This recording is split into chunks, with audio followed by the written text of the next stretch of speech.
How do price indexes measure the cost of living? Imagine trying to figure out how much it costs to live today compared to 10 years ago. That's where price indexes come into play. They help us see how prices change over time and how that affects what we can buy. The most common one used in macroeconomics is called the Consumer Price Index, or CPI.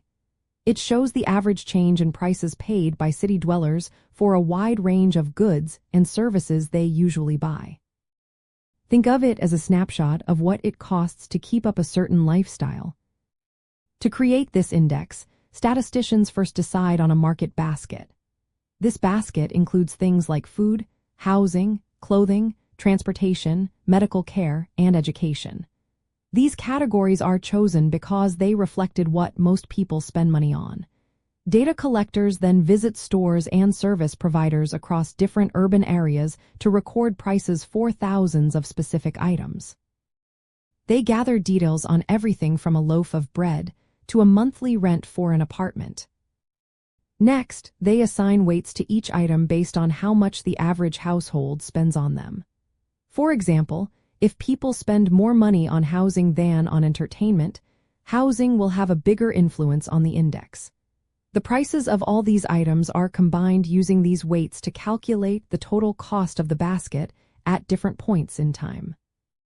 The change in the total cost of this basket from one period to another is what the index measures.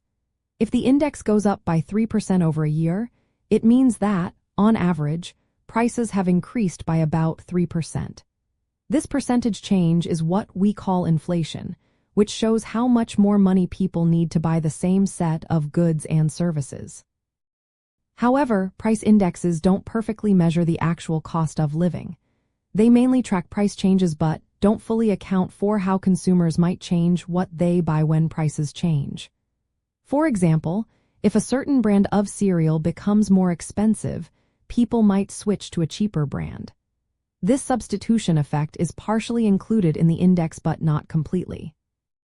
Also, improvements in product quality or new features are difficult to measure precisely, which can affect the accuracy.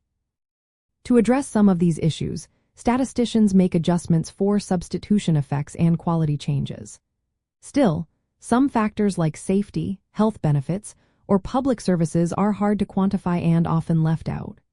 Despite these limitations, price indexes like the CPI are vital tools for understanding inflation and how the purchasing power of money changes over time. Governments and policymakers relying on these indexes to make decisions. They use them to adjust wages, pensions, and social benefits to keep pace with rising prices. They also compare living costs across different regions or countries. There are also alternative indexes designed to better reflect the expenses faced by lower or middle-income households, focusing more on essential goods and services. In essence, price indexes give us a way to measure how much prices are changing and how that impacts what we need to spend to maintain our standard of living. They are helpful guides for understanding economic trends, even though they don't capture every aspect of what it truly costs to live comfortably.